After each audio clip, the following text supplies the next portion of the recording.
নমস্কাৰ time live আসামৰ দৰ্শকসকলক স্বাগতম জনাইছো এই মুহূৰ্তত দিবলৈছে এক গুৰুত্বপূৰ্ণ খবৰ ভাৰতত সম্পূৰ্ণৰূপে নিষিদ্ধ টিকটক এপ ভাৰত আৰু চীনৰ সংঘাতৰ পাছতেই ভাৰত চৰকাৰে লৈছে এক গুৰুত্বপূৰ্ণ সিদ্ধান্ত ভাৰতত টিকটকৰ লগতে বন্ধ হ'ব আন বহুবোৰ চীনা এপ বৰ্তমান সমগ্ৰ বিশ্বৰ দৃষ্টিত চীন হৈ পৰিছে শত্ৰু ভাৰতক চীনৰ লগত হ'ব পৰা যুদ্ধৰ ক্ষেত্ৰত সহায়ৰ বাবে আগবাঢ়ি আহিছে আমেৰিকা চীন আৰু ভাৰতৰ সংঘাতৰ ফলত ভাৰতৰ বহু সেনা জোৱান শ্বহীদ হ'ব লগা হৈছে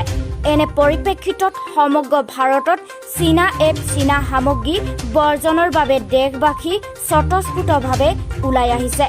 আনকি ভাৰতীয় সেনা জোৱানেও চীনা সামগ্ৰী বৰ্জন কৰি ভাৰতীয় সেনা বাহিনীক সাহস দিবলৈ আহ্বান জনাইছে